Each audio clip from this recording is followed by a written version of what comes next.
सलाम, नमस्ते, सत श्री अकाल। मैं हूं रजा और आप देख रहे हैं रजाग्राफी की इंटरनेशनल प्राइम टाइम रिपोर्ट, जिस रिपोर्ट के अंदर पूरी दुनिया की बड़ी बड़ी खबरें आसान और सिंपल भाषा में मैं आपको बताता हूं। चाइना ने भारत के खिलाफ खतरनाक हथियारों की तैनाती शुरू कर दी है।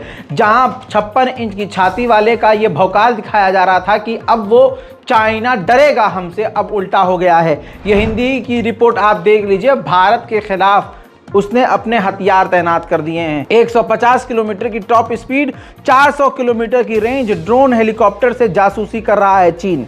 दोस्तों, इसकी ताकत बड़ी खतरनाक है। AR-500 चीन का ड्रोन हेलीकॉप्टर है जो काफ़ी तेज़ी से भारत पर नज़र रख रहा है। चीन ने समुद्र में दुश्मनी की टो लेने और जासूसी के लिए अपने ड्रोन हेलीकॉप्टर AR-500 को दोस्तों तैनात कर दिया है। AR-500 हेलीकॉप्टर 150 किलोमीटर की टॉप स्पीड पर 400 किलोमीटर की रेंज तक उड़ान भर सकता है। इसमें कई शक्तिशाली कैमरे और सेंसर लगे हुए हैं। ये कैमरे और सेंसर दुश्मनों की गतिविधि की जानकारी में सक्षम है। मेरे दोस्तों, ये एक ऐसा ड्रोन हेलीकॉप्टर है जो दुश्मन की हरकत को रिकॉर्ड करता है। लाइव स्ट्रीम के जरिए सारी लाइव फुटेज को अपने आकाओं को दिखाता है और लाइव ये सारा डेटा ट्रांसफर करता है। भारत के खिलाफ इस हेलीकॉप्टर ड्रोन को चीन ने तैनात कर दिया है। और अभी तो रुकिए, PL-17 मिसाइल जो है चाइना ने अपनी दिखाई है। पहले से ही ये चाइनीज एयरफोर्स के पास थी, लेकिन दिखाई उसने अब है। भारत के खिलाफ ये काफ़ी खतरनाक है और भारत तो कुछ भी नहीं, अमेरिका को निशाने पर रखकर उसने ये मिसाइल बनाई है। इस मिसाइल की ताकत आप पहले ये समझ लीजिए, सीधी और साफ बात, दुनिया की पूरी बड़ी बड़ी ताकतें जितनी भी हैं सब एक तरफ हो जाए और चाइना की ये मिसाइल एक तरफ हो जाए, क्योंकि पूरी दुनिया के इतिहास में पहली ये ऐसी मिसाइल है जो 400 किलोमीटर तक हवा में मार कर सकती है। 400 किलोमीटर तक वार करने वाली, वो भी हवा में। ये दुनिया की पहली शक्तिशाली मिसाइल है। ये जो लक़ब है, ये जो टाइटल है, ये सिर्फ अब चाइना के पास है। अब ये देख लीजिए फोटो, ये जो फाइटर जेट के नीचे जो ये मिसाइलें लगी हुई हैं, ये वही है PL-17 जो चीन के J-16S में लगी हुई हैं। और आपको बता दूं कि इस फाइटर जेट को हवा में उड़ते उड़ते फायर करने की ताकत इसके पास मौजूद है। और फिर ये मिसाइल 400 किलोमीटर दूर हवा में दुश्मन के परखच्चे उड़ाने में सक्षम है।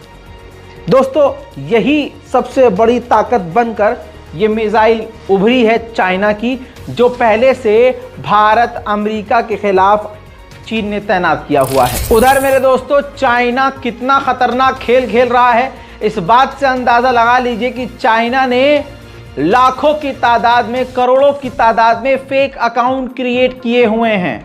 जी हाँ, जो अकाउंट का इस्तेमाल भारत के इलेक्शन में और अमेरिका के इलेक्शन में करेगा। फेसबुक खुद ऐसे तमाम अकाउंट को, अब तक वो 5000 अकाउंट्स को ब्लॉक कर चुका है। कल मैंने आपको इंटरनेशनल प्राइम टाइम में बताया था कि अमेरिका की एक नेता ने कहा है कि चाइना हमारा दोस्त नहीं हो सकता। इस पर चाइना का रिएक्शन आया है। चाइना ने कहा है कि हमारे खिलाफ इस तरह की सोच को बंद करना चाहिए। हमने अमेरिका के खिलाफ कभी भी कोई ऐसा कदम नहीं उठाया है जिससे वो हमें दुश्मन की निगाह से देखे। दूसरी तरफ चाइना ने बताया कि अमेरिका का वॉरशिप इलीगल तरीके से हमारे समुद्र के इलाके में घुस गया था, जिसके कई घंटे के बाद, वार्निंग देने के बाद वो वापस हटा है। 2024 के शुरुआत में इंडो पैसिफिक के इलाके में चाइना के खिलाफ अमेरिका टोमाहॉक मिसाइल और टॉप मोस्ट एडवांस हथियार तैनात करने वाला है। चाइना और अमेरिका के रिश्ते सख्त और खराब होने वाले हैं। अमेरिका का सरदर्द अब यह है, ताज़ा तस्वीर देख लीजिए। रूस का पड़ोसी दोस्त, रूस का बेस्ट फ्रेंड बेलारूस, उसके राष्ट्रपति लुकाशेंको चाइना पहुंचे और चाइना के साथ उन्होंने कहा कि हम मिलिट्री टाई अप यानी सैन्य दोस्ती बढ़ाएंगे। उधर हैदराबाद के तेलंगाना के करीब भारत का एक ट्रेनर फाइटर जेट जो है वो क्रैश हो गया, जिसमें दोनों पायलट मारे गए हैं। ड्यूटी में तुमने फोन आई गए चापता कंपनी का ना, चापता कंपनी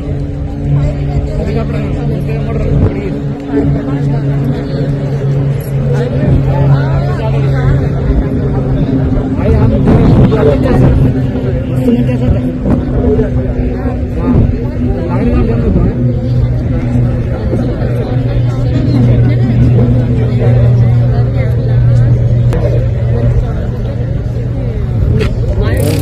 गाम्बिया, उज्बेकिस्तान, कैमरून, ये 3 देशों ने भारत पर खतरनाक इल्जाम लगाया कि हमारे यहाँ 150 से 200 बच्चों की मौत हो गई है भारत के खांसी के सिरप पीने के बाद। भारत के हमने कफ सिरप इंपोर्ट किए थे और हमने वो बच्चों को पिलाए थे। डॉक्टरों के लिखने की प्रेस्क्रिप्शन के बाद हुआ ये कि 150 बच्चों की उस सिरप पीने से मौत हो गई। भारत पर एक बड़ा इल्ज़ाम, ये ताज़ा नहीं है, ये पिछले 1.5-2 महीने से चल रहा है, जिसके बाद भारत ने जांच कमेटी बिठाई, तुरंत अपने सारे जो प्रोडक्शन थे उनको रोक दिए, दवाइयों को एक्सपोर्ट करना बंद किया। भारत ने जांच करी, जांच करने के बाद कमी भारत के कफ सिरप के अंदर पाई गई। जी हाँ, कई सारे खांसी की दवाइयाँ हैं जो भारत बना रहा था, भारतीय कंपनियां बना रही थी, उसके अंदर भारतीय एजेंसियों ने जांच करी तो कमी पाई गई। जी हाँ, उसकी क्वालिटी में इशू पाया गया, रिपोर्ट मौजूद है। तो यानी दोस्तों आप समझ रहे हैं पनौती का कितना बड़ा पनौतीपना चल रहा है। पूरे दुनिया में डंका किस लेवल का बज रहा है कि अब दूसरे देश में हमारा कफ सिरप पीने से मौतें हो रही हैं और हमारी जांच रिपोर्ट में ये बात सही साबित हो रही है। भौकाल तो आप ये देखिए कि जिस व्यक्ति ने एक कॉल पर रूस और यूक्रेन की जंग रुकवा दी थी, भरमबाज ने, वहां आप देखिए मणिपुर में जंग नहीं रुक रही है। ताज़ा तरीन गोलीबारी में 13 लोगों की मौत हुई।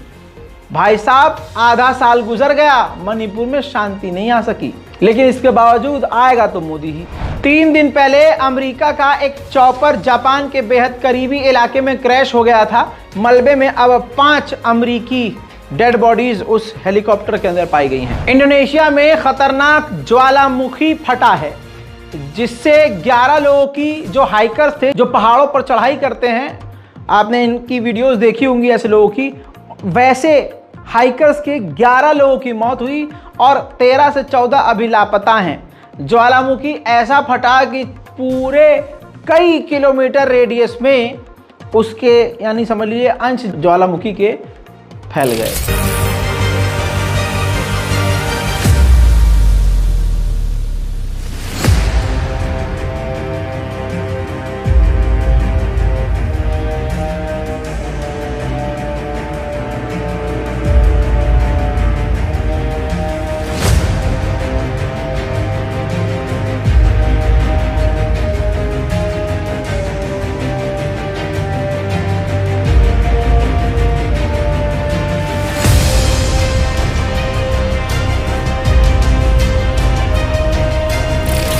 वक्त सबका आता है, गला सबका सूखता है।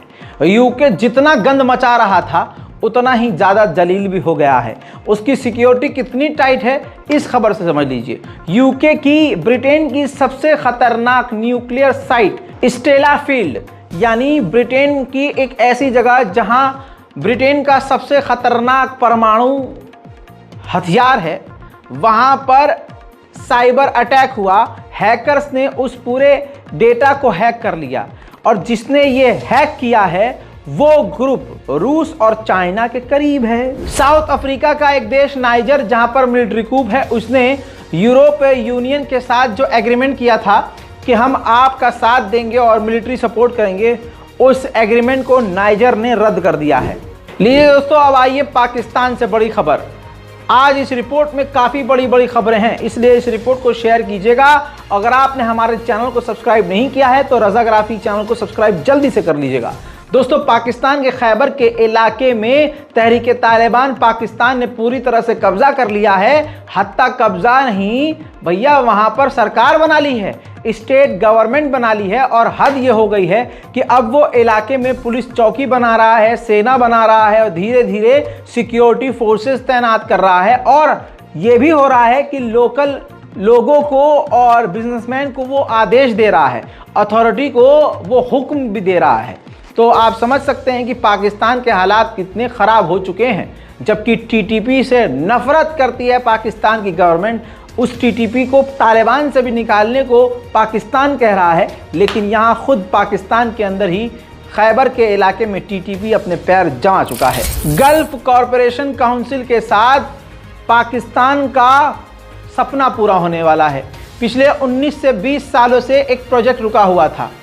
उस डील के तहत पाकिस्तान गल्फ देशों के साथ बिजनेस ट्रेड करेगा, लेकिन ये डील रुकी हुई थी। लेकिन अब जीसीसी के साथ बहुत जल्द पाकिस्तान की ये डील हो सकती है, जो पाकिस्तान की किस्मत बदल देगी। वहीं पाकिस्तान और चाइना की हरकत देखने के बाद भारत ने मेडागास्कर के समुद्री इलाके में अपना युद्धपोत तैनात कर दिया है। उधर तुर्की के राष्ट्रपति रजब तैयब एर्दोगान कतर पहुंचे हैं और कतर पहुंचने के बाद उन्होंने कतर के साथ 12 ट्रेड एग्रीमेंट किए हैं। 9. toplantısına ilişkin ortak bildiri.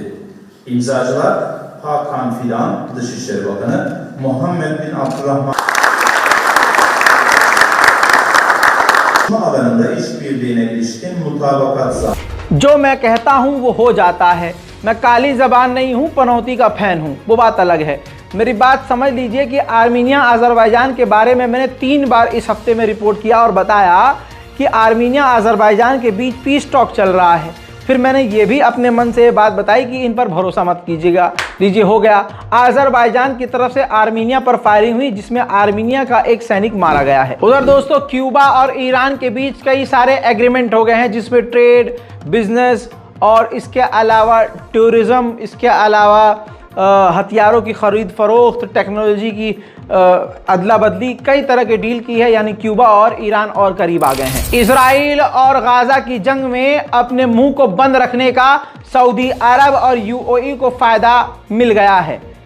इसीलिए कहते हैं अरब पर भरोसा नहीं करना चाहिए।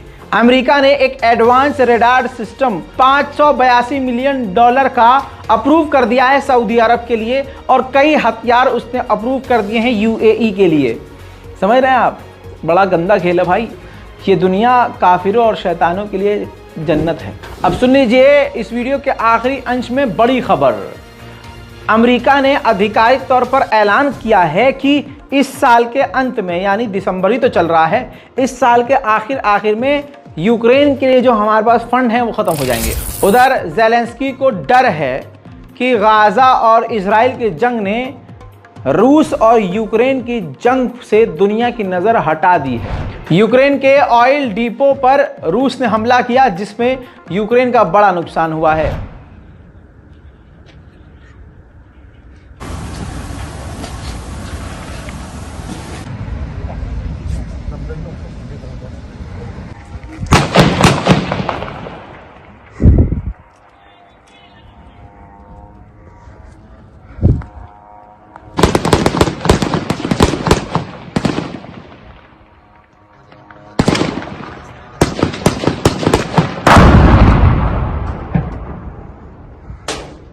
Седьмой, еще один идет, живы? Принял, укрытие, еще один идет. उधर रशिया ने कहा है कि अगर F-16 विमान यूक्रेन को मिलता है तो हम Su-57 अपना top most advance fighter jet उसके खिलाफ इस्तेमाल करेंगे। दोस्तों, स्पेन ने अपना रिकॉर्ड तोड़ दिया है। जहां दुनिया रूस का बाइकआउट करने के लिए तालियां बजा बजा कर शोर मचा रही थी, स्पेन ने अपने इतिहास में और दुनिया के इतिहास में सबसे ज़्यादा गैस रूस से ली है। इतिहास बना लिया है, रिकॉर्ड बना लिया है। एक और आपको बड़ी खबर देता चलूं, व्लादिमीर पुतिन इसी हफ्ते यूएई और सऊदी अरब पहुंच सकते हैं। रूस के एक कंस्ट्रक्शन साइट पर यूक्रेन का ड्रोन हमला, जिसके बाद खतरनाक आग लग गई।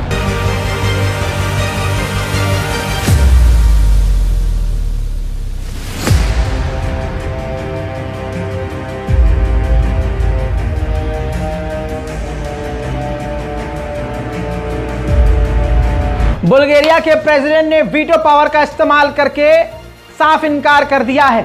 अब यूक्रेन को आर्म व्हीकल और हथियार बुल्गारिया नहीं देगा। दोस्तों, पनौती की वजह से हालात कितने नेपाल के बिगड़ गए हैं।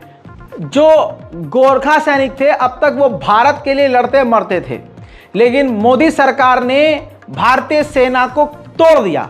कैसे? यह अग्निवीर प्रोजेक्ट लाकर, जिसके बाद सेना का फ्यूचर क्या होगा, सैनिकों का फ्यूचर क्या होगा नहीं पता 4 साल बाद। इसी वजह से नेपाल के जो युवा थे वो भारतीय सेना में, गोरखा सेना में शामिल होने से पीछे हट गए। अब नेपाल ने बताया कि इसी वजह से, ये नेपाल बता रहा है कि इसी वजह से, भारत की इस घटिया योजना की वजह से हमारे सैनिकों ने रूस की सेना को ज्वाइन किया और रूस की तरफ से यूक्रेन में लड़े, और हमारे 6 नेपाली सैनिक रूस की तरफ से लड़ते हुए मारे गए। अब उनकी डेड बॉडी वापस तक नहीं आ पा रही है और रशिया लगातार हमारे नेपाली सैनिकों को भर्ती कर रहा है। उधर ज़ेलेंस्की ने कहा है हमें एयर डिफेंस सिस्टम और लॉन्ग रेंज की और नई मिसाइलें मिली है और हमने मिसाइलों की और ड्रोन की प्रोडक्शन को अपने ही घर के अंदर यूक्रेन के अंदर बढ़ा दिया है। अंतर्राष्ट्रीय प्राइम टाइम रिपोर्ट में अपनी राय कमेंट में जरूर लिखिए, चैनल को सब्सक्राइब कीजिए, वीडियो को लाइक जरूर कीजिए। मैं हूं रजा और आप देख रहे थे रजाग्राफी। जय हिंद।